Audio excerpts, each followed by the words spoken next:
لله رب العالمين والعاقبة للمتقين ولا عدوان إلا على الظالمين وأشهد أن لا إله إلا الله وحده لا شريك له وأشهد أن محمدا عبده ورسوله اللهم علمنا ما ينفعنا وانفعنا بما علمتنا وزدنا علما ينفعنا ثم ما بعد. قال الإمام رحمه الله تعالى: باب الوضوء من مس الذكر. wuxuu baabu yahay wixii ku yimi weysaqaadka laga weysa qaadanayo ruuxii xubinka taranka hadduu taabto oo gacan uu ku taabto in laga weysa qaadanayo. qaala alimaamu raximah اllahu tacaala: xadaثanaa isxaaq bn mansuur alkawsaji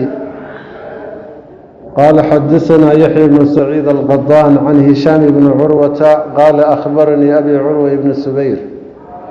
can busrata binti safwaan waxaa laga wariyay ana nabiya sala allahu calayhi wasalama qaala nebigu wuxuu yihi: man masa dakarahu xubinkiisa taranka ruuxii taabtaa falaa yusalli yaanu tukanin buu nebigu yihi salawaatu ullaahi wasalaamu calayhi xataa yatawada'a ilaa uu weyse qaato. nasaa-i baa isa warinaya fii sunanihi ku warinaya oo tirmidi la warinaya 447, imaam axmedna 56,751, daarimina 724. qaala wuxuu yihi imaamu abu tirmidi raximah اllahu tacaala: wafi lbaabi can ummi xabiiba. baabkan waxaa ku sugan xadiis ummu xabiiba laga warinayo ayaa ku sugan. xadiis ummu xabiiba yani waxaa soo saaray akhrajahu abu daa-uud iyo waxaa kaloo soo saaray ibn abi shayba, waxaa soo saaray ibn اljawsi fi taxqiiq iyo keyrkood baa soo saaray. wa abi ayuubin yani abi ayuub xadiis laga warinayo ayaa isaguna haddii ilaahay ku rumeeyo baabka ku soo aroray. xadiiska abi ayuub marka uu warinayo ibnu maaja ayaa fii sunanihi kusoo saaray 482 raqamka. wa abi hurayrata xadiisu abi hurayra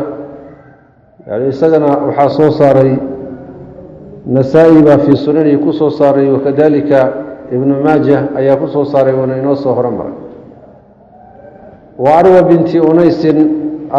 unays gabadh la yidhaahdo xadiiskeedana bayhaqi baa fii sunanihi ku soo saaray. ama xadiisu jaabir ibn caaisha, xadiisu caaisha iyadana akhrajahu daaraaqudni, waana xadiis daciifa walahu shaahidu min xadiisi cabdillahi bni camr. ama xadiisu jaabir akhrajahu ibnu maaja walasram. ibnu cabdilbar wuxuu yihi isnaaduhu saalixun. diyaa almaqdesina wuxuu yihi laa aclamu biisnaadihi ba'sa. waxaa isagana ku sugan baabka sayd ibnu khaalid xadiis laga warinayo. xadiisu sayd ibnu khaalid akhrajahu axmed walbasaar ayaa soo saaray. wa cabdillaahi ibnu camrin, xadiisu cabdillaahi ibnu camrinna waxaa warinaya imaamu axmed iyo bayhaqi baa warinaya. dhammaan axaadiistaasi waxay tilmaamayaan ruuxu xubinka taranka hadduu gacanta ku taabto in weysadii marka ay ka burayso loo baahan yahay maxay inuu weyse qaato haddii wax xaa'ila oo ka xiga aanay jirin. qaala abu ciisa hada xadiisun xasanu صaxiix. qaala wuxuu yihi haakada rawaahu sidaasuu wariyey kayru waaxidin hal wax ka badan. mila hada sidaasoo kale can hishaam ibni curwata ka wariyey can abiihi can busrata binti safwaan. waruwiya waxaa la wariyey abu usaama xamaad ibni usaama waxaa laga wariyey kayru waaxidin hada alxadiisa can hishaam bni curwata can abiihi can marwan ibni xakan can busrata binti safwaan can nabiyi sala allahu alayh wasalam naxwahu. xadiiska riwaayadan iyadoo marwaan laga warinayo musalsal oo markaa curwa ibnu subayr iyo basra binti safwaan uu u dhexeeyo marwaan. abu daa-uud baynu kusoo marnay 181, ibnu maajana 479, dabaraani 91. qisaduna waxay ahayd curwa ibnu subayr xadiiska markii hore wuxuu ka maqlay marwaan ibnulxakam amiirka ah. masalada nawaaqida yani weysada waxyaabaha buriya iyagoo ka sheekaysanaya baa marwaan ibnu xakam waxa uu ku daray yacni xubinka taranka oo la taabto ayaduna weysada waa burinaysa. curwa ibnu subayr baa marka wuxuu yihi waxaa xaggaad ka keentay? markaasuu wuxuu yihi basra bintu safwaan baan ka maqlayo waaba nooshahay, iyadii baaba hadda nool. markaasaa cid loo diray, waa la wareystay. markii dambena curwa wuxuu raadiyey basra bintu safwaan lafteedii inuu xadiiska uu ka qaato ayuu raadiyey. intaasuu marka rabaa abu daa-uud إنه كو عدي وروى هذا الحديث حدثنا بذلك أرنقا وحامقوره إسحاق بن منصور حدثنا أبو أسامة بهذا وروى هذا الحديث وحاوري أبو الزناد باوري وعبد الله بن ذكوان القرشي عن عروة بن سبير عن بصرة بنت صفوان عن النبي صلى الله عليه وسلم حدثنا بذلك سند كان ذنبنا وحامقوره علي بن حجر السعدي قالوا حولي حدثنا عبد الرحمن بن أبي السناد عن أبيه عن عروة بن سبير عن بصرة بنت صفوان عن النبي صلى الله عليه وسلم نحوه وهو كان يعني مركا روحي حبنكي سترنك هدو تابتو إني ويسدو كتبس قول غير واحد هل وحكبدا قولك سيسده كتغي وهي من أصحاب النبي صلى الله عليه وسلم أصحاب النبي كمدا إيو التابعين تي كمدا وبه أي وبهذا المذهب مذهب كاس أي يقول الأوزاعي أوراني أبو عمرو الأوزاعي والشافعي إمام الشافعي نصاص أوراني وأحمد إمام أحمد وإسحاق قال محمد بن إسماعيل وحوري وشيخ الترمذي وأصح شيء متك وصع في هذا الباب كان سقع تابشد قعنت حبن كترن كلو تابتو حديثك وصع حسنه وحديث بصرة بنت صفوان أيولي يا بخاري وقال أبو زرعة وحوري حديث أم حبيبة في هذا الباب حديث أم حبيبة وفي الباب وكوكير صحيح وصحيح بيقولي وهو حديث العلاء بن الحارث أي ورني عن مكحول عن عنبسة ابن أبي سفيان عن أم حبيبة وقال محمد بن إسماعيل البخاري وحوري لم يسمع كمان مغلين مكحول الشامع الدمشقي كمان مغلين عن عنبسة ابن أبي سفيان كمان مغلين وروى مكحول باوري عن رجل نبو كوري عن عنبسة غير هذا الحديث حديث كان يعني وحان هين بكوري وكأنه وحاد مداب الترمذي إليه لم يرى إن أعرق بخاري هذا الحديث كان يستقى صحيحا أن أعرق كان دنبنا ابن ماجه أفر بقول يسديتنا يكون كورينيه ابن أبي شيبة ترمذي في العلل يعني مجلد كروات بقول كنت يستقى طيب وحانا صحيح لي الشيخ الباني رحمه الله تعالى مجلد كروات أفر بقول يسديتا صحيح ابن ماجه صلح بقول يسقاشا طيب بخاري مركو وحكوع لنا يا مكحول عنبسة ابن أبي سفيان إنانو وحكم مغلي محادلين يقوى مركلا وحانا كيسقوا عن رجل عن عنبسة كورناي مركا تاسع لما هو وادعي كرتا بخاري سيدي سبا الشرد دي سواكا أدقي هاي شرده يعني أشد وأقوى من شرد مسلم يا علماء الكلام أسقوا حوليه هاي لبدا الشيخ حتى هذي وذا كل يعني اسكو وقت أهايين لابد من اللقاء أسقوا عشر ديام حي المعاصرة واللقاء هنا اسكو وقت أهايين أين كل من علماء الكلام يوحي ليه وادعي كرتا عبد القادر يهبل إن نيروبي وذا تشوقين marka inuu wax ka qaato isku waqtina waa noolaayeen inuu wax ka qaato waa dhici kartaa marka ma shardiyaan iyagu liqaaga ma shardiyaan la soo shadigiisa ka adag قال الإمام رحمه الله تعالى باب ما جاء في ترك الوضوء من مس الذكر هذوك سويري حبن كترن كل تابتا ويسد واجبية أحاديث كلو خلاف سنة مجرتا باب كيف كوكيان حديث هذه من مس ذكره فليتوضأ أيما رجل مس ذكره فليتوضأ وأيما امرأة مست فرجها فلتتوضأ اعتراض بدنيد يعني رقي ورينه ونوسخة الماء حديث خلاف صنب الله إمام حدثنا هناد بن السري أبو السري الكوفي قال حدثنا ملاسم بن عمرو عن عبد الله بن بدر عن قيس بن ضلق بن علي هو الحنفي قيس بن ضلق بن علي الحنفي عن أبيه وحكوري ضلق بن علي نهى عن النبي صلى الله عليه وسلم قال وحوري وهل هو ميويهي حبن كترنكم ميويهي إلا مضغة وصلت ومنه حقي سكاهاتي مويا مضغة وحالي لهذا وصلت أفقلسة وهل مر القريب مركع عدير وحقي سكاهاتي مويا يوحك الاستياء أو أمس بضعة أي قطعة قبل مويا وحك لميويهي يعني بضعتنا وحوي وقطعة لحم قبل ومنه أي من الرجل لينك حقي سكمل مويه wax kale biyuuy النسائي بورنا بقول لحنا يشان أبو داودنا بقول سديتنا يلا بينو قصة مرة ابن ماجه أفر بقول سديتنا يصدح أحمدنا شن يتمنكن سديت بقول يكونتنا يتضبط وفي الباب وحكوس عن أبي أمامة حديث لجورنا وابن ماجه أي في سنن يكورنا وحنا بقول يسديتنا يلا وفي سنده وحكوس جعفر بن الزبير وهو المتروك والقاسم وهو الضعيف فكاي ابن ماجه كتر قال أبو عيسى وحري وقد روي وحال وري عن غير واحد هل وحكبضا ومن أصحاب النبي صلى الله عليه وسلم أصحاب النبي كمدا وببعض التابعين تبركوا وحال وري أنهم يقول لم يروا ماني أرق الوضوء أو يسقات لقوا يسقاته من مس الذكر حب كترا كول طارت وهو كاسر وقول أهل الكوفة غير كوفة قول كود أبو حنيفة أصحاب وابن المبارك عبد الله بن المبارك iyo marka qeyrkood qowlka ay ku tageen waxa weeye waa in muxuu ahaa xubinka taranka hadii la taabto way sidii aan jabin وهذا الحديث حديث كان يسقى oranaya hal huwa illa yani mudqatun minhu aw bad'atun minhu yani ahsanu shay'in shayka ugu wanaagsan way ruuya fi hada albab babka isaga lagu wari وقد روى هذا الحديث وحاول أيوب ابن عتبة أيوب بن عتبة وريي رواية أيوب بن عتبة ضيالسي يا إمام أحمد باورني ومحمد بن جعفر رواية محمد بن جعفر بن ماجه يا أحمد باورني عن غيث بن ضلق عن أبيه يعني ضلق بن علي وقد تكلم بعض أهل الحديث وحيكهدين في محمد بن جعفر بيكهدين وأيوب بن عتبة بيكهدين وحديثه ملاسم من عمل حديث كيسو عن عبد الله بن بدر وكور يا الصح يعني كسر إحسان وأحسن ويسجى كون إحسان خلاصة هذين مركز ديب أقول نقلنا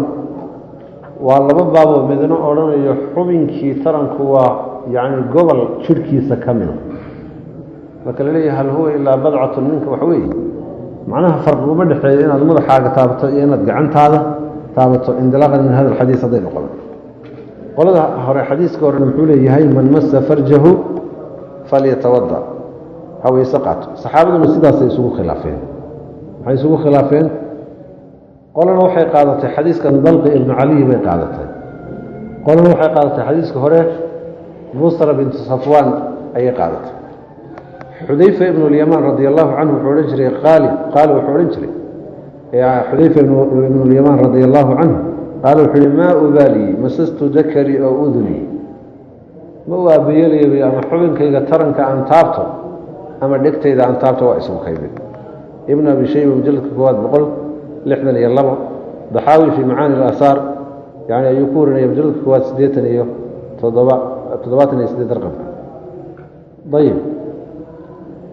سعد بن أبي وقاص قيس بن حاسم لا يحكورني يعني قال رجل من ذا وحكوري سعد وحكوري وحوي سأل عن مس الذكر حبن كترن والله طابت سعد بن أبي وقاص وإيقوش قال وحوري إن علمت أن منك بضعة نجسة فاقضعه به هذا دكتاي يقول إن علمت هذا دكتاي بضعة قدعائية قبل نجسة النجاسة فاقضعه منه استقوا به أنا يهويتيني ابن أبي شيبة هي في مصنفه كورني مجلد كواد بقول لك بني صدح رقمك عبد الرزاق في مصنفه مجلد كواد بقول له سقالية بن ضحاوي في شرح معاني الآثار مجلد كواد تضباطا يتضبا رقمك طيب عبد الله بن مسعود وحلويدي عن مسجد ذكر فقال الحري لا بأس به ابن أبي شيبة ورناي طيب عبد الله بن عباس بالويدي مكسو حري ما أبالي مسست ذكري أو أذني يعني أبي ما يوجد ما أبالي يعني أيجري مسست ذكري أو أذني طيب intaasi waa saxaabada yani markaa ku tagtay xubinka taranka oo la taabto inuu la mid yahay xubnaha kale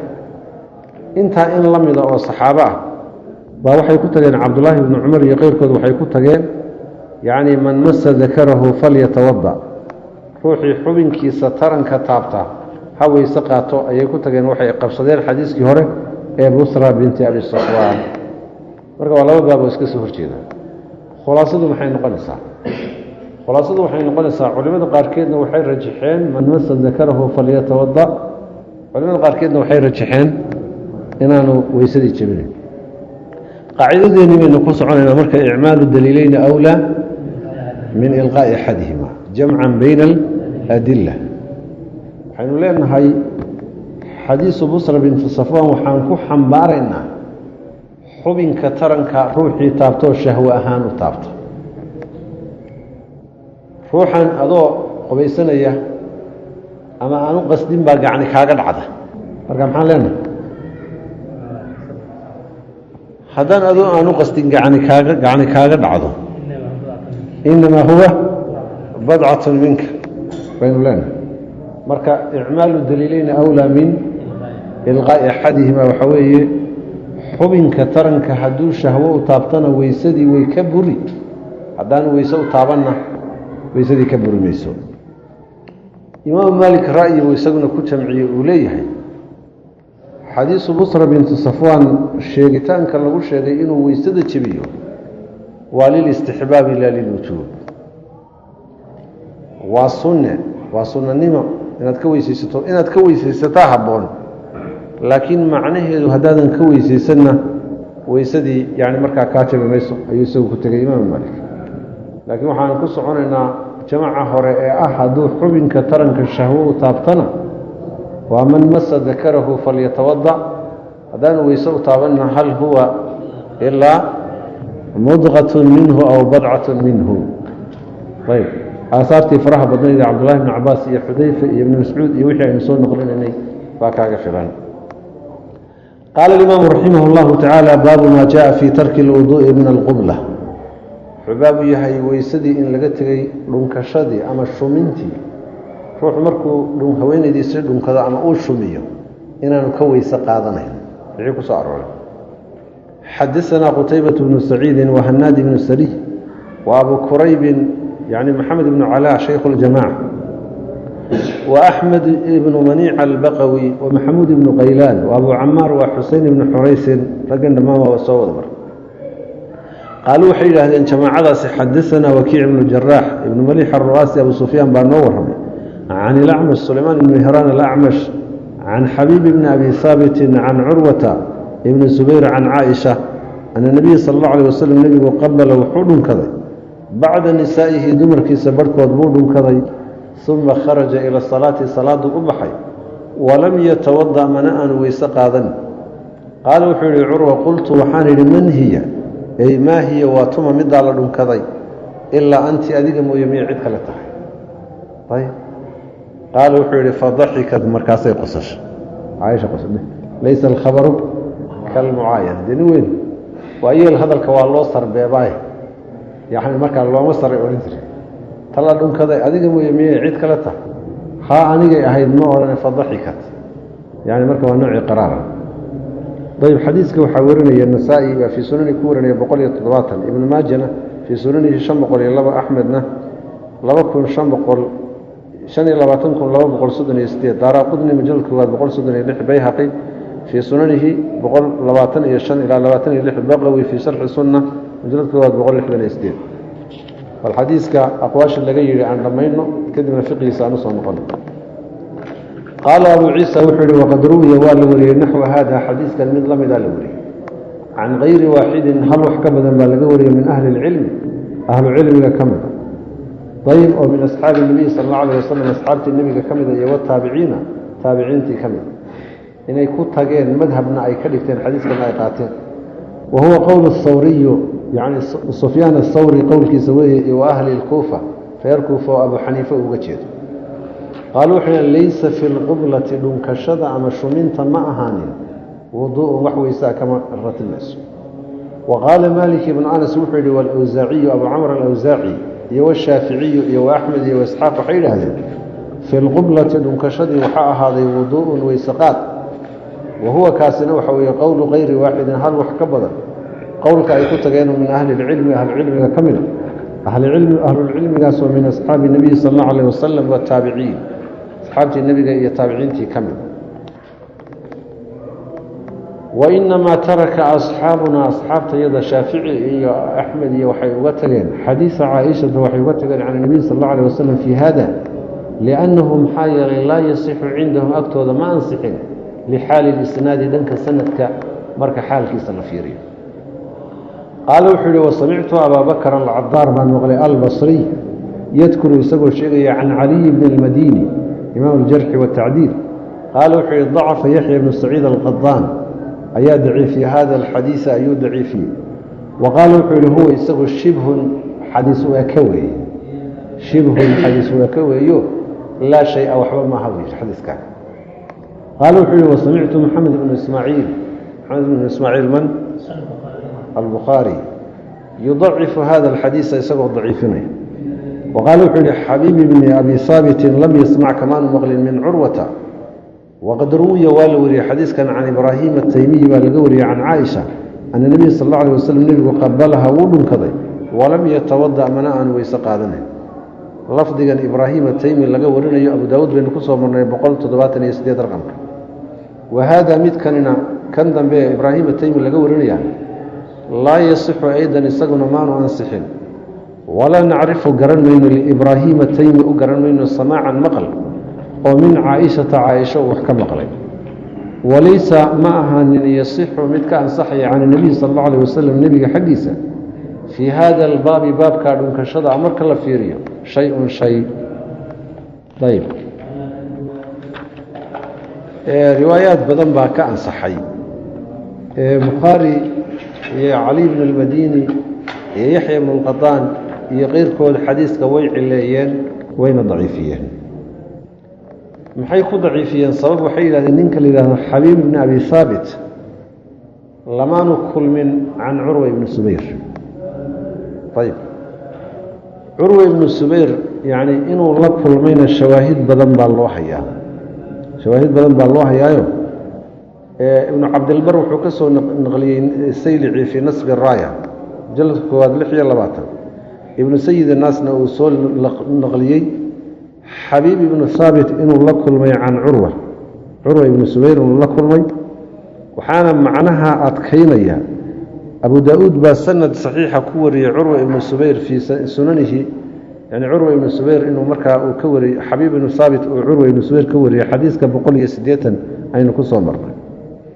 حمزة الزيات يعني أياوري عن حبيب بن ثابت عن عروة بن سبير عن عائشة حديثا صحيحا ويلي أبو داود marka Bukhari wuxuu shardinayay in labada Bukhari shuruudiisa waatay min shuruud al-Bukhari ashad wa aqwa min shard Muslim wa ghayrihi Abu Daawud iyo Tirmidhi iyo shuruudoodu way iska jilcsanta laakiin saxiixaynka shuruudda Bukhari baa ka adag maxayta Muslim wuxuu shardiyaa laba shardi al-liqaa wal mu'asara labadan qof wax kala warinayaan la budda inay kulmeen inay isku waqti ahaayeen kaliya kuma kaaftoomo laakiin muslim wuxuu ku kaaftoomaa inay isku waqti ahaayeen oo ay suurtagal tahay inay soo gaadheen dayb hadaan ninku nin mutahama oo yaani marka la jarxiyay aanu ahayn laakiin bukhari wuxuu leeyahay waxa shard labaada al-liqaa marka labaana kulmin uu leeyahay dayb waxa kale oo xoojinaya basaar fi musnadihi ibn turkamani fi al-jawhar an-naqiy mujallad 225 riwaayad ay soo naqliyeen حكم متابعي أبو إدريس وكيع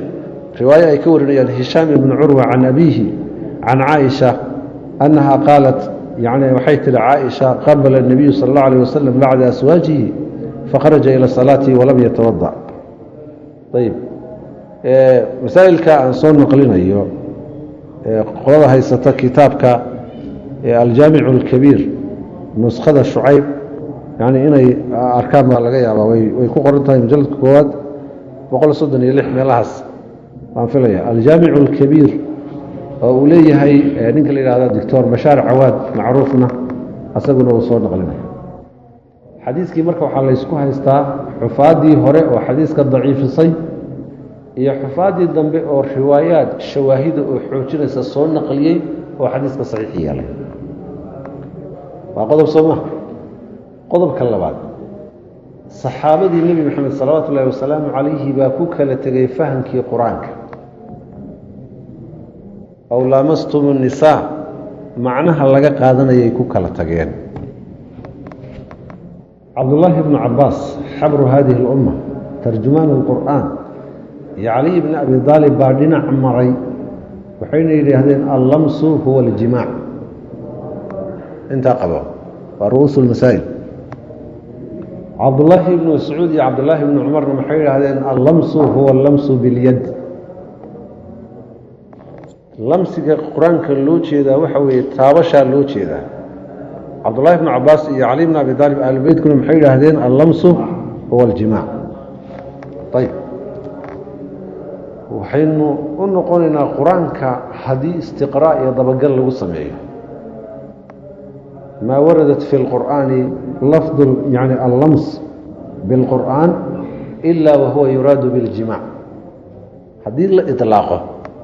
lamsi iyo taabasho haddii la iطlaaqo qur-aanka waxaa looga jeedaa jimaac iyo galmaa looga jeeda. sida ilaahi subxaana wa tacaala maryam markuu ka warramayey qaalat anaa yakunu lii ghulaamu walam yamsasnii basharu walam aku baqiya wain dallaqtumuuhuna min qabli an tamasuuhuna waqad faradtum lahuna fariida yaa ayuha aladiina aamanuu idaa nakaxtum اlmu'minaati uma dallaqtumuuhuna min qabli an tamasuuhuna. ma taabashaa loo jeeda? jimaac baa loo jeeda. qaacidada marka ibnu jariir adabari fii tafsiirihi uu xaqiijiyey imaamu ala'ima fi tafsiir waxaa weeye haddii la ilaaqo iطlaaqu lamsi fi اlqur'aani huwa اljimaac. ama lamsiga haddii loo jeedo taabasho loo jeedo waa la qaydaa. oo ilaahi subxaana wa tacaala markuu ka warramayey suurat ancaam uu ka warramayey gaalada uu ka warramayey ilaahi subxaana wa tacaala walow nazalnaa calayka kitaaba fii qirdaasin falamasuuhu biaydiih ina laka fi اlxayaati an taquula laa misaas. marka waa la qaydaa, ficil baa lagu qaydaa. saa darteed qur-aanka waxaynu ka faa'iidaysanaynaa macnaha lamsiga in looga jeedo jimaac. cabdullaahi ibnu cumar iyo cabdullahi ibnu mascuudna waxay daliishadeen qiraa'a yani aw lamastum الnisaa, dumarkii marka aad taabataan. waxaa ka xoog badan marka qur-aanka istiqraa' marka lagu sameeyo aayaadka tirada badan ee tilmaamaya jimaaca tilmaamaya. haddii saxaabadu isqabtaan oo saa qur-aanka fahamkiisii isugu qabtaan intaynan horta fuqahadan dambe iyo aynan soo gaadhin madaahibta aynan soo gaadhin xaggee loo noqdaa? waansalnaa ilayka dikra litubayina linnaasi maa nuzila ilayhim. axaadiista nebigaa loo noqonaya sooma? ayb xadiiskan laysku haysto xagga inaga dhig, xagga inoo dhig. ila haddaad adigu saxiix yeesho waa la daciifiyey baa lagu ohan karaa sooma? dhaqankii nebi moxamed salawaatu ullahi wasalaamu caleyh aan aadno sideeba u badnaa. taabashada haweentii la taabto ma wuxuu u yaqaanay nebi moxamed inay weysada burinayso mise uma aqoon? ayib xadiisu caaisha oo fii saxiixayn ku sugan baa caaisha waxay leedahay kuntu anaamu bayna yaday rasuuli illaahi sala allahu alayh wasalam warijlaaya fii qiblatihi. nebi moxamed baan hortiisa seexan jiray, labadayda lagoodna dhanka qibladiisay ka jireen. faidaa sajada hamazanii, ma maraa saarnayd baa la odhanaya. markuu sujuudo wuu iqanjiidhinaya. qanjiidhadu sow taabasho maa? ayib faqabadtu rijlii lugahaygaan laabayey faidaa qaama markuu istaagana basadtuhaa waan fidinayay. wاlbuyuutu yowmaidin laysa fiiha masaabiix. buhaariyo muslim baa warinaya. fii riwaayatin faidaa araada an yasjuda hamasa rijlii fadamamtuha. lugtayduu qandhuufanayey markaasaan soo laabanayay markuu damco inuu sujuudo. ayib uma sajada. riwaayo kale in kaana rasuulu اllahi sala اllahu alayh wasalam layusalii wainii lamuctaridaة bayna yadayhi ictiraada اljanaasa. yani nebiga hortiisaan seexan jiray sida meydka iyo janaasada loo dhigo baan hortiisa isu gogli jiray. xataa idaa araada an yu'tira, markuu witrkii soo gaadho u damco inuu witriyo, nebigu salawaatu ullahi wasalaamu calayh masanii birijlihi, lugtiisuu igu kicin jiray. haddaynu gacan isku ogeyn hadda lugtuu igu taabtay. ayib waxaa kaloo sugan nebigeenna salawaatu ullahi wasalaamu calayh ka sugan caaisha waxay leedahay faqadtu rasuula اllahi sala اllahu alayh wasalam leylatan min alfiraash. xadiiskii nasaa-i uu warin jiray ay is odhan jirtay guryihii kale armu aadeen caawa ka daba ordi jirtay. firaashkii iyo gogashii baan ka waayey فالتمسته وان رادي واباري فوضعت يدي على باطن قدميه وهو في المسجد isagoo sujuudsan baan lugtiisa dhankii cadayd yani marka iyo cirbihiisii baan taabto gacantayda aan saaray wahuma mansuubataani iyadoo labadii cirbood ay taagan yihiin xadiiska imaam muslim iyo tirmidhi baa warinaya intaasoo xadiis oo dhaqankii nebi maxamed aynu soo naqlinay waxay xoojinayaan taabashada caadiga inaanay weysada jebin nebi maxamed salawaatu ullahi wasalaamu caleyh siduu u yaqaana ayb qolada marka tidhi weysada ma jebinayso baa xoog badan waana ra'yiga cabdullaahi ibnu cabbaas caliy ibni abi aalib ubay ibnu kacab mujaahid daa'uus xasan albasri cubayd ibnu cumayr saciid ibnu jubayr shacbi qataada muqaatil ibnu xayaan iyo ibnu jariir adabari ibnu jariir adabari mujalladka 8aad 389 asarta raqamkeedu uu yahay 9581 cabdurasaaqna fii musanafi uu soo saaray 506 wuxuu soo naqlinayaa qiso iyo khilaaf dhex maray ardaydii saciid ibnu jubayr ee ardaydii cabdullaahi ibnu cabbaas dhex maray buu soo naqlinaya oo saciid ibnu jubayr uu ka mid yahay wuxuu leeyahay saciid ibnu jubayr qaal wuxuu yihi dakaruu allamsa waxay sheegeen yani ardaydii cabdullaahi ibnu cabbaas baa lamsiga sheegoo ka sheekeeyey faqaala naasun min almawaali laysa biاljimaac dadkii aan carabta ahaynee la xoreeyey baa waxay idhaahdeen jimaac maahee waa taabasho gacanta wax lagu taabto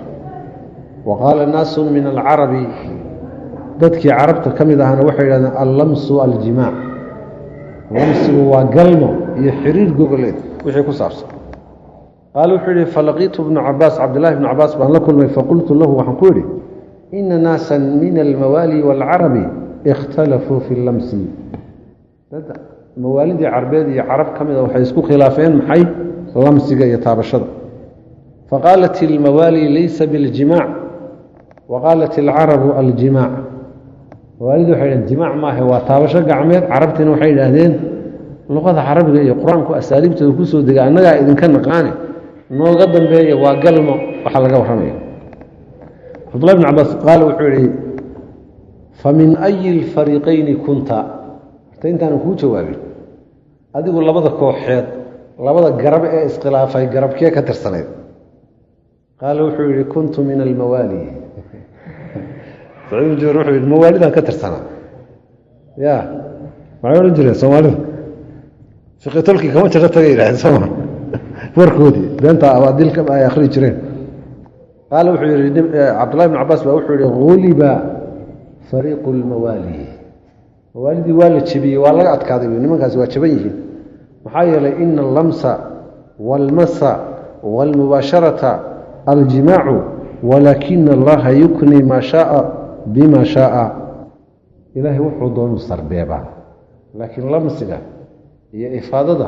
qur-aanka ku timi iyo yani taabashada intuba waa jimaac iyo galmo allana wuxuu doonu sarbeebaa ayb adiladaasi marka waxay xoojinaysaa maxay in yani markaa uu yahay waxaa loo jeeda ee weysada burinaya uu yahay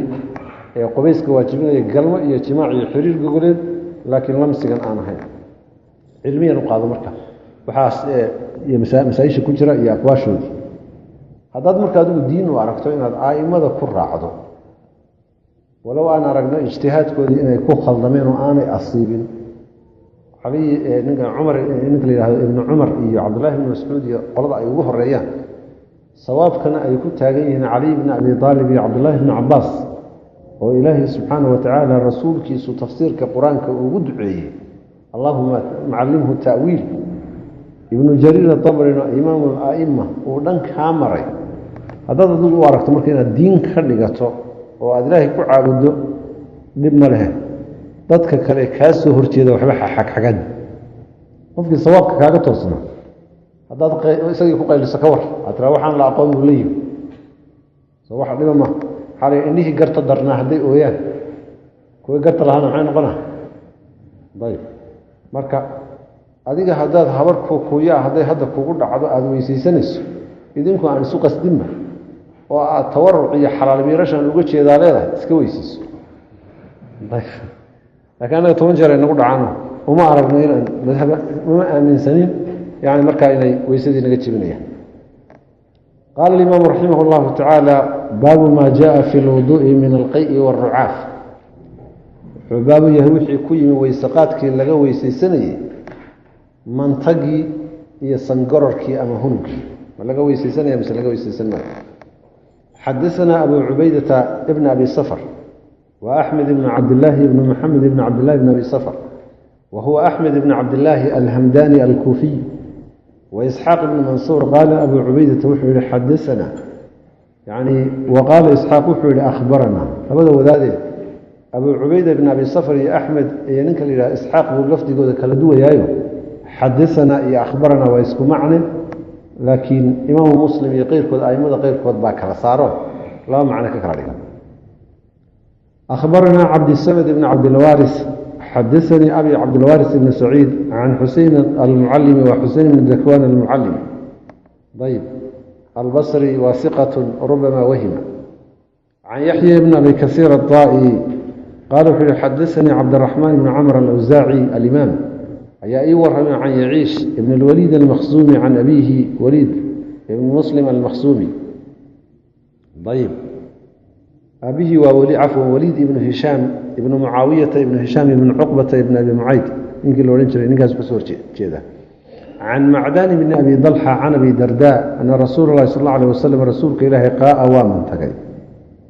فتوضأ مركاسو ويسقاطي فلقيت ثوبان بان لكل في مسجد دمشق أيام كل فذكرت ذلك له أرنقاصان الشيخ قال وحولي الصدق الرب الشيخ أنا سببت له أنيقا أغش شبي وضوءه ويسديسي أنيقا أغش شبي وغش شبي نستخدم قاركود باوحي قرآن يعني قاء فأفضر فتوضأ ومن تغي كدبنا وأفري مركاسو ويسقاطي طيب حق صومك مركا لغا هادليو منطقه waxaa loo kala qaybiyaa laba qaybood Soomaa man dara'ahu al-ghay'u fala qada'a alayhi wa man istaqa'a falyaqdi bayna Soomar ruuxi mantagu ka qalib noqdo oo mantagu uu soo dhaafay isagoo aan fikirin weysa kama jabin soomkii kama jabin haduu se iska mantajiyo isagoo sabab isugu noqdo maxaynu nini falyaqdi aqalay maalinkaas حديث كان مركا وحاورني أبو داود لبكم صدح بقول سديتني يكون إمام أحمدنا كوب الله تنكم سديت بقول لحدا يتضبط داري من كنت ضبط بقول يسديت يلعب. وقال أبو عيسى وحوري وقال إسحاق بن منصور وحوري معدان بن ضلحة قال أبو عيسى وحوري وابن أبي ضلحة معدان بن أبي ضلحة أي أصح مقع من معدان بن ضلحة مسوى معدان بن أبي ضلحة معدان بن أبي ضلحة صح. وقد روى غير واحد هل وحكبدا وحيدا من أهل العلم كمدا من أصحاب النبي صلى الله عليه وسلم أصحاب النبي كمدا وغيره وغيركم ومن التابعين كمدا الوضوء ويسقات يعني أيا أهانية من الغي من تقني لغا ويسقات يورع في هنوكي وهو قول سفيان الثوري وابن المبارك وأحمد وإسحاق علماء اسمحوا إلى هذين هدو من تقع أما أوهم قوار لغا ويسقاتنا. وقال بعض أهل العلم وحيله ليس في القيء يعني منطقة ما أحاني يورع في قرركي سنقرركي والروح هنجي قرري وضوء ويسقات وهو قول مالك والشافعي. حديث تقص أرورتي لما إن لقوا يسقاته يعني منطقة إن لقوا يسقاته أما هنجي سنقررك إن لقوا يسقاته لما أنت ضعيف إلا حديث كان مويان حديث كان النبي وفعل النبي صلوات الله وسلامه عليه كسبنا ما وحو ويسيستي النبي صلوات الله وسلامه عليه ويسدي با هدي لا يكون يهي هران او ويسقبين وصادرتيد او ويسيستي لا يدرى ما وحو ويسيستي النبي صلوات الله وسلامه عليه من تقدرتي او ويسيستي لا يدرى لما قرنيو صادرتيد من تقو إن اللي يهدوا نجاسه لا دليل عليها واحد دليل يعني مكا ملئ الله ما هي هيا لي شيئا وان كيق يقصون يا أفكان كذا قنايا دب ملئ لكن أتوحني وحرام أما وان نجاسه محي باند دليل بيباند شرح ولا تقولوا لما تصف ألسنتكم الكذبة هذا حلال وهذا حرام لتفتروا على الله الكذب walidaalika way culimadu waxay odhan jireen akrahu aimada hore wuxuu iska ilaalinaya lafdu taxliili wa taxriim buu iska ilaalinaya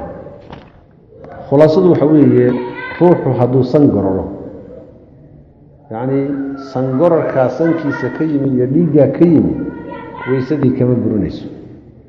mantaganina kama burinayo weysadii inuu afdhaqdhaqdo soo luqluqdo oo inuu afdhaqdo waa baab laakiin weysadii ma burinaya mise ma burinayo weysadii ma burinayo ayb waqad jawada wuu hagaajiyey alxuseyn almucallim hada alxadiisa waxadiisu xuseyn ayaa asaxu shayin shay midka ugu saxsan weeye fii hada albaabi warawaa macmarun macmar baa wariyey hada alxadiisa ayuu wariyey can yaxya ibn abi kasiirin buu ka wariyey faahda'a fiihi yaxya ibn abi kasiir baa ku gefay laba meelood buu kaga gefeyo faqaala wuxuu yihi can yaciish ibni lwaliid can khaalid ibni macdaan yaciish ibn lwaliid ninkii uu wax ka warinayay magaciisiiba waa bedelay khaalid ibni macdaan buu u bedelay can abi dardaa wuxuu kaloo meesha ka saaray awsaaci oo waasidadii ahaa walam yadkur fiihi maanu sheegin alawsaaciya waqaala wuxuu yihi can khaalid ibni macdaan wainamaa huwa macdaan ibni abi dalxa muxuu ku qalda khaalid ibni macdaan iyo macdaan ibni abi dalxa waa laba magacoo kala duwan magaca saxa marka waxa wey waa macdaan ibni abi dalxa uu ku gefay marka qaala alimaamu raximah llahu tacaala baabu maa jaaa fi lwuduu'i binnabiidi nabiidka waxaa la yidhahdaa min annabdi baa laga keenayo waa sharaabka la qasay annagu qaabka hadda aan sharaabka iyo casiirka u qasanina uma qasan jirin aya xuseen see u qasan jireen timir bay yani markaa biyo ay ku dhex ridi jireen timirtaasaa biyo lagu dhex ridi jiray ama cinabkiibaa biyo lagu dhex ridi jiray wuu iskaga qooshmaya caam oo dhan wuu iskaga jiray nabiid baa la min annabdi marka waa sharaabka biyaha marka timirta lagu qooshay ama cinabka lagu qooshay ma lagu weyse qaadan karaa mise laguma weyse qaadan karo haddaad biyo weydo biyaad weyday gogobaysi ii kaadi sharaab ma ku weysaysan kartaa hadda waxaa ka dhigan xabad waxaad sidataa muxuu ahaa baashii la odhan jiray caafiya ayb ma ku weysaysan kartaa mise kuma weysaysan karta xadaثna hanaad ibnu sariy abu sariy اlkofi xadaثna shariik ibnu cabdillaahi annakhaci can abi fazaarata can abi zayd waa majhuul ninkani waa ninka xadiiska lagu gelayo can cabdillahi bni mascuud qaala wuxuu yihi sa'alanii nabiyu sal اllahu alيh wasalam nebiga ayaa i weydiiyey maa fii idaawatika weysadaada maxaa ku jira faqultu waxaan nabiidun sharaab baa ku jira faqaala wuxuu yihi tamratun dayibatun waa timir wanaagsan wa maaun dahurun iyo biyo daahiroo laysku geeyey qaala wuxuu yihi fatawada'a wuu ka weyse qaatay minhu ay min annabiidi buu ka weyse qaatay xadiiskuna waa daciifo cilada lagu gelayo isagaa kuu tilmaami doona abu daa-uud 84 buu ku warinaya ibnu maajana 384 axmedna 3800 qaala abu ciisa wuxuu yihi wainamaa ruwiya hada alxadiisu waxaa la wariyay can abi sayd can cabdillaahi can nabiy sal allau alih wasalam wa abu zaydin ninka la yidhaha waa rajulun majhuul waa nin majhuula cinda ahli lxadiisi yani culimada muxadisiinta agtooda laa tucrafu lahu loo garan maayo riwaayatan riwaayado hayru hada alxadiisi xadiiskan aan ahayn wax kaloo u wariyey xadiiskan mooye looma hayo waa nin xoolihiisu ay yaryihiin nin xoolo badan maaha waqad ra'aa bacdu ahli lcilmi waxay arkeen alwuduu'a in lagu weyse qaato binnabiidi sharaabkii minhum waxaa ka mida sufyaan athawriyu iyo waqayruhu sufyaan athawri waqayruhu wuxuu ujeedaa abuu xaniifa iyo labadiisii saaxiib abuu yuusuf iyo maxamed ibn xasan ashaybaani iyo raggaas u jeeda waxay yidhaahdeen waa sharaabkii waa lagu weyse qaadan karaa waxay daliishadeen oo wax ku dhiseen xadiiskaa daciifka abay ku dhiseen xadiiskaa daciifka waqaala bacdu ahli lcilmi waxay yidhahdeen laa yutawada'u lagu weyse qaadan maayo binnabiidina sharaabkii lagu weyse qaadan maayo wa huwa qowlu shaaficiyi wa axmeda wa isxaaq shaafici iyo axmed iyo isxaaq saasay yidhahdeen wa qaala isxaaq wuxuu yihi in ibtuliya haddii la imtixaamo rajulunin bi haada arrinka haddii lagu imtixaamo hadda masale fiqiga aynu dhiraandhirinaynaa haddayba dhacdo nin sharaabkaa yare uu sito mooye wax kaloo biyaa inuu waayo oo lagu imtixaamo fatawada yani ku weysayso binnabiidi nabiidka ku weysayso watayamama yani watayamama inuu gogobaysto ayaa axabu ilaya agtayda looga kalgacayl badanya muxuu isku dara sharaabkii uu sitay ha ku gogobaysto waxaanse min baabi iljawaas baan ugu baneeyey waxaanse uga sii kalgacayl badnahay isaga keliya inaanu ku kaaftoomin inuu gogobaysi ku daro maxaa yeele asalka qur-aanku wuxuu ahaa fain lam tajiduu maaan fatayamamuu saciidan dayiba haddaydaan biyo helin baa la yidhi waa nakira fii siyaaqi nafyi tufiidu esh alcumuum in ibtuliya rajulu nin haddii la imtixaamo bihada arrinkaa lagu imtixaamo fatawada'a binnabiidi uu ku weysaysto oo watayamama uu gogobaysto ayaa axabu ilaya agtayda lagu kalgacayl badaya qaala abu ciisa wuxuu yihi wa qowlu man yaquulu cidda odhanaysa hadalkeeda laa yutawada'u lagu weyse qaadan maayo binnabiidi nabiidka ayaa aqrabu ila alkitaabi kitaabka u dhow waashbahu bisawaabi xagga sawaabkana ayagaa shabaha maxaa yeele lianna allaha tacaala qaala alle wuxuu yihi falam tajiduu maaan biyo aydan helin fatayamamuu gogobaysta saciidan dayiba ciid wanaagsan yacni ama dhulka dushiisa waxaa ku gogobaysta ayuu yihi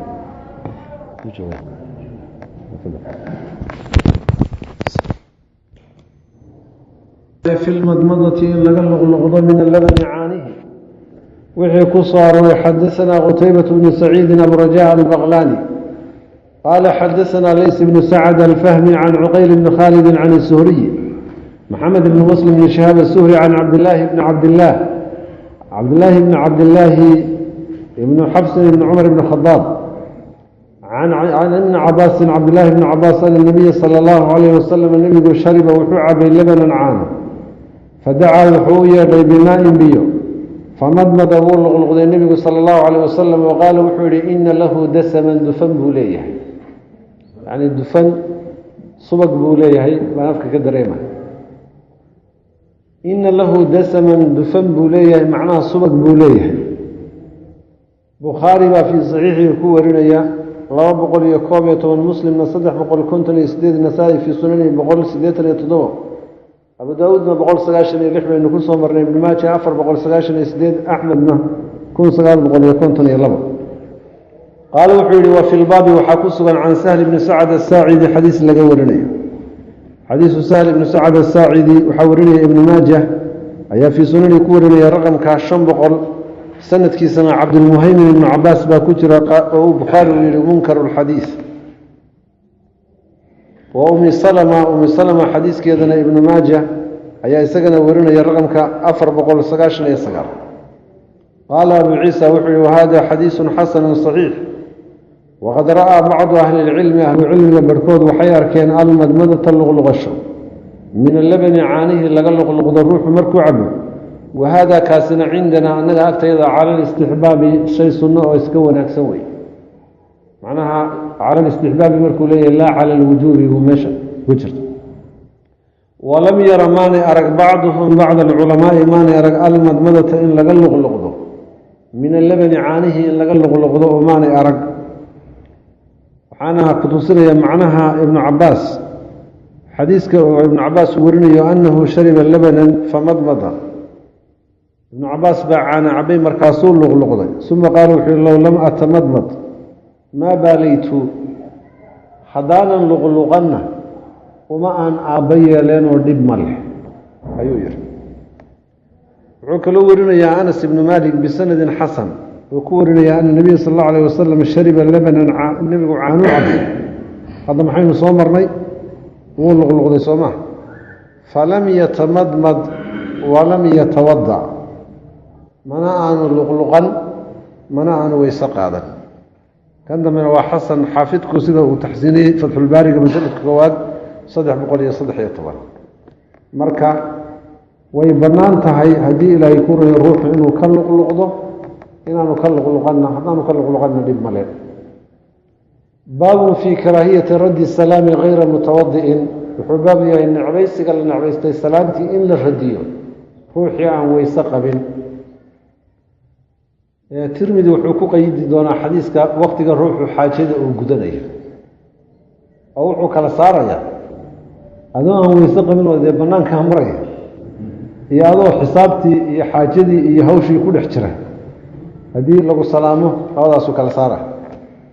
حدثنا نصر بن علي الجهدمي ومحمد بن بشار بن دار قال حدثنا أبو أحمد محمد بن عبد الله الزبيري عن سفيان بن سعيد بن مسروق الثوري عن ضحاك بن عثمان عن نافع عن ابن عمر أن رجلا نبا سلم على النبي صلى الله عليه وسلم النبي سلامه وهو يبول يسقو كاتيا فلم يرد عليه سلامتي كما نردين وما نعلن حديث كما وحق وهو يبول إمام مسلم في صحيح يكون يصدح بقول يطلبات النسائي في سننه صدن يطلب أبو داودنا لحية طبعا ابن ماجه صدح بقول كنتن يصدح دارمي لما كن لح بقول يا فرتن يكون ولما رواية ابن ماجه وحجري أن رجلا مر على النبي صلى الله عليه وسلم وهو يبول فسلم عليه نبا صومر النبي يسقو حاجب دنا يبركسو سلام فقال له رسول الله صلى الله عليه وسلم إذا رأيتني على مثل هذه الحالة حالة وكلمة قد يقارفته فلا تسلم علي أي سلامي فإنك إن فعلت ذلك أرنك هذا سميسو لم أرد عليك سلامتك الدين مايو حديث حسنة ابن ماجه ورنا قال أبو عيسى وحي هذا حديث حسن صحيح وإنما يكره هذا أرنك وحالك رأيست عندنا أنك أكتيضا إذا كان مركو روحه يهكسغي على الغائد الصحردي والبول كاددي وقد فسر وحافظر بعض أهل العلم قبركود أياك فسر ذلك أرنكاس وهذا متكن حديث كان إن أحسن شيء متك وقوة نفسه يروي في هذا الباب باب كان نقوله وفي الباب وحاكسغا عن المهاجر بن قنفذ حديث مهاجر بن قنفذ لقول أخرجه أبو داود والنسائي لفظ سنوحها سلم على النبي صلى الله عليه وسلم وهو يتوضأ فلم يرد عليه حتى فرغ من وضوئه فرد عليه كزوحر إنه لم يمنعني أن أرد عليك إلا أني كرهت أن أذكر الله إلا على طهارة وعبد الله بن حنظلة حديث عبد الله بن حنظلة إمام أحمد باورنا يسقنا وحنا كجرى الرجل الآن لما قعابين با كجرى وحديث علقمة ابن فقواء حديث كي سنة أسقنا وحاورنا يا ضبراني أيا في الكبير كورنا حديث جابر بن عبد الله أيا إسقنا كمضة وحاورنا يا ابن ماجه أيا في سننه كورنا وحديث براء بن عاصم ضبراني أيا في الأوسط كورنية باب ما جاء في صور الكلب وحباب يوحي كوي من حنبض إيجا يعني وحي كوي من يحكم كذا محون غنيا من نجاسة مثل نجاسة ما حدثنا سوار بن عبد الله العنبري قال حدثنا المعتمر بن سليمان قال سمعت أيوب بن أبي تميمة السختياني يحدث عن محمد بن سيرين عن أبي هريرة عن النبي صلى الله عليه وسلم أنه قال لي وحوري يقصل الإناء ويلكي بالرقية إذا ولغ فيه الكلب أيقو هدو أفك قلي ولغ يعني يلغ وحويه إذا شرب لضرف لسانه عرب كمركو أفك قليه أي ولغ لنا 7 مرات تضمتشر بالرقية أو أولاهن مدود أوقه الرئيسان أو أخراهن أما مدود أوقه بيسا بالتراب عرب لغرقية وإذا ولغت فيه الهرة بصدها ضيد يعني عرب كجلسنا وصل ولدقيا مرة لدقيا لفظك يعني الضمب يعني ومدرج أو حفاظ قاركود باكوه ميي بصدى يعني مركا إن لدقيا ومركا أفق جلسه وأنا صحيح وهي موقوفا ومن فتوى أبي هريرة أما أنت رأيك كصاب سنة وصحيح مرفوع يعني مرفوعا يسقى أيو صحيح يحي وحنا عدي بيهقي غير كود بامركا عدي أرين تاسو يعني مركا شواهده كان قال أبو عيسى وحول هذا حديث حسن صحيح وهو قول الشافعي وأحمد وإسحاق وقول كإمام الشافعي أحمد وإسحاق يورينا أيام إمام الشافعي أحمد وإسحاق محي كتاقين ايغا وحي وافك غليو ان تضبا جير لا دقايو يا خلاف سنه كمقن امام مالك با وحو ليهي ماي لا دقي ماي ايغا هدي لا يكور يحي وا شيء تعبديا يعني waxa la yiri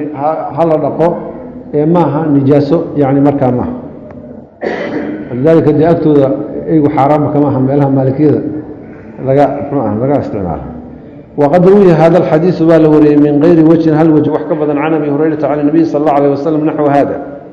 ولم يذكر فيه ما نشيغ إذا ولغت فيه الهرة بصد هذا أفق جلسه غسل مرة مربع لقيا ما نشيغ.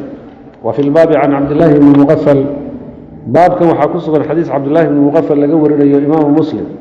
وأنا حديث كيها إذا ولغ الكلب في الإناء فاغسلوه 7 مرات وعفروه 8 بالتراب مركز لذلك عرفوا بها. قال الإمام رحمه الله تعالى باب ما جاء في سور الهرة بصدى حنبدأ يدي وحي كوي أنا نجاسة هاي. حدثنا إسحاق بن موسى الأنصاري قال حدثنا معنا ومعنا بن عيسى بن يحيى الأشعري الغزاس بنوي قال وحيدا هو أثبت الناس في مالك. طيب أرضيد مالك وحكو رسنينك وحفظ قبضوها. حدثنا مالك بن أنس الأصبحي إمام دار الهجرة عن إسحاق بن عبد الله بن أبي طلحة إسحاق بن عبد الله بن أبي طلحة عبد الله بن أبي طلحة وأنس ولا الكيا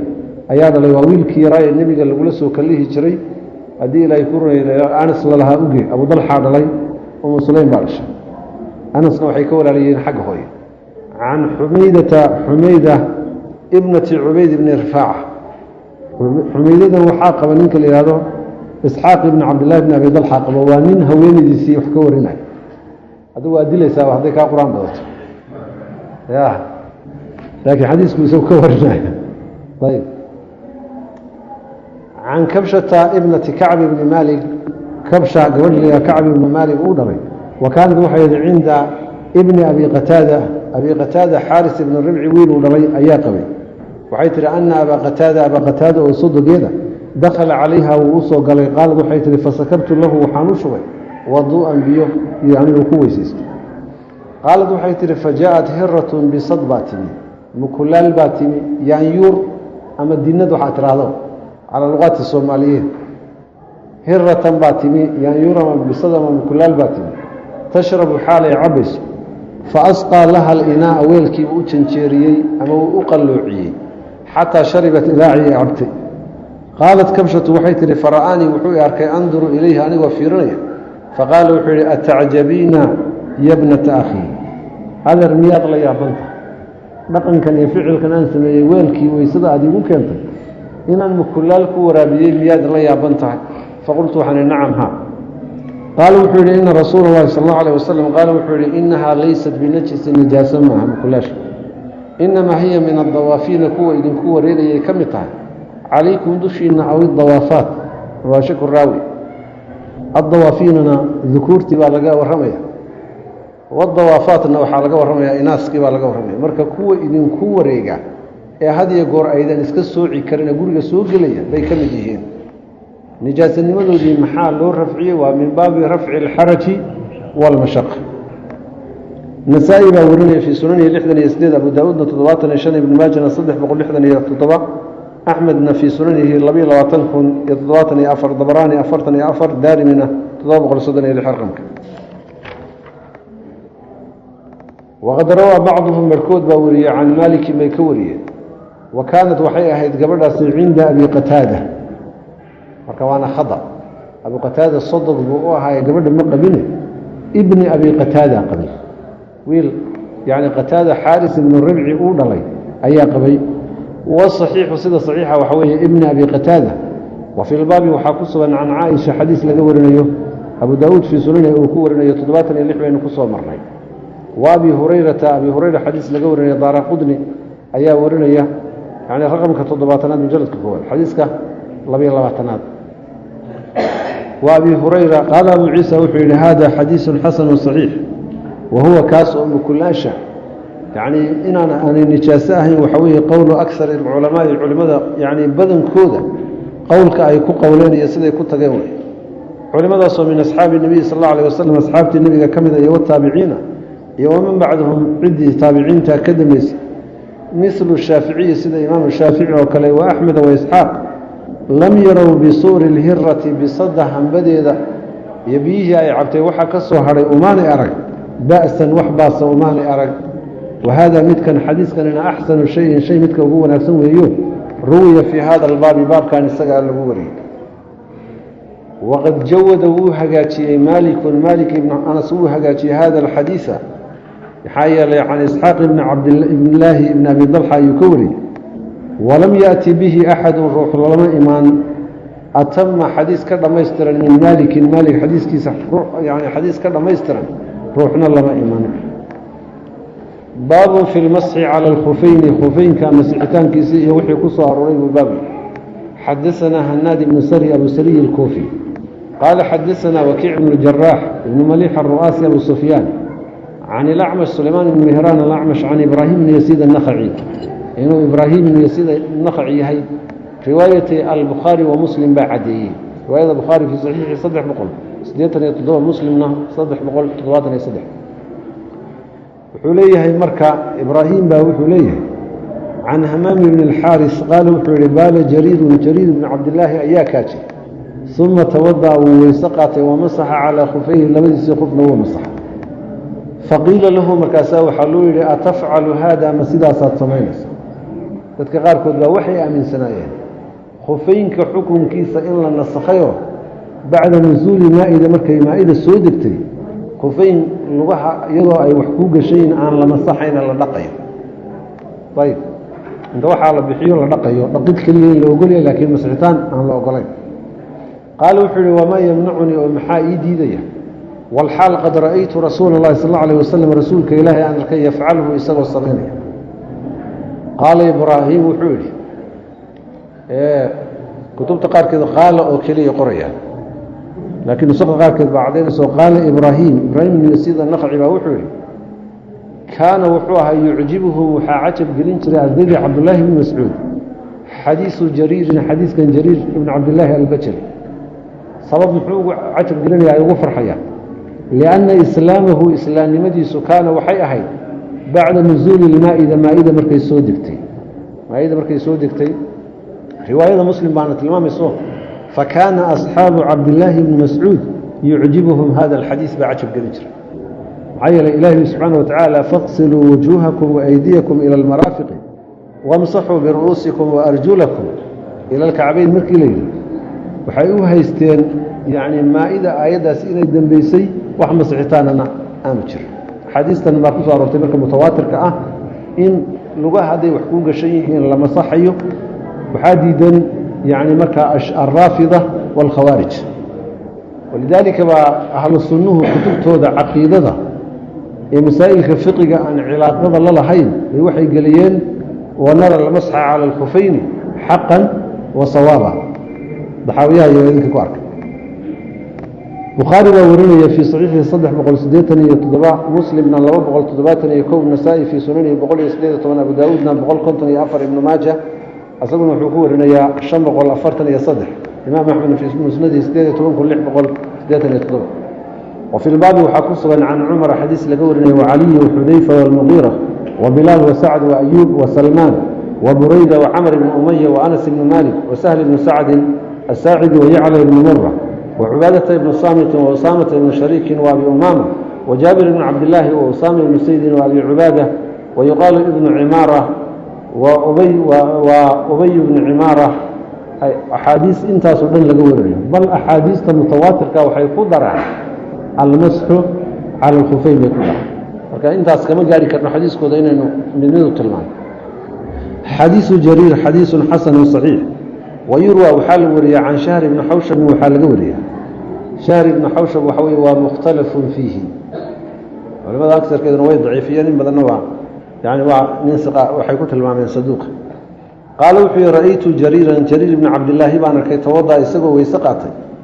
wamasaxa calaa khufayhi labadiisii khufna wuu masaxay faqultu lahu fii dalika arrinkaasaan kula hadlay faqaala wuxuu yihi ra'aytu nabiya sal allau alayh wasalam nebigaan arkoo tawadaa weyse qaatay oo wamasaxa calaa khufayhi labadiisii khufna masaxday faqultu lahu waxaan ku yihi aqabla almaa'idati maa'ido horteed miyuu masaxday am bacda almaa'idati mise maa'ido gadaasheeday ahayd qaala wuxuu yihi maa aslamtu maanan islaamin ilaa bacda almaa'idati maa'ido gadaasheed mooyaane marka idaa jaءa nahr اllahi badla nahr macqil wuu masaladii afku ku dhuftay xadaثanaa bidalika warkan dambe shahr ibn xawshab